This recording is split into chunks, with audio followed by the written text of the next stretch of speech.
How to change profile picture in Instagram Edits app. I'm gonna guide you through the process on how to do it. Let's get started. First of all, on your phone, launch the Edits app. After you are in the app, make sure that you are logged in with your account. Once you are logged in, you will see this kind of app interface. Now, in order to change your profile picture of the Edits app, you can go to your account settings first.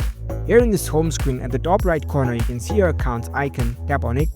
First of all, you need to keep in mind that your Edits app account is created using your Instagram account. So in order to change the profile picture of your Edits account, you will have to change the profile picture in your Instagram account. So you can directly change the profile picture from your Instagram app, or over here in this page, you can see this accounts option. Tap on it. You can choose this account status option. It will take you to the Instagram app. Now go back, tap on your account profile, go to edit profile, and from here at the top you can see this change profile picture option. Tap on it. You can choose the photo from your library or take a photo. After that, you can change the profile picture of your Instagram account, which will eventually change the profile picture in your Instagram Edits app. So that's it. That's how you can easily change profile picture in Edits app.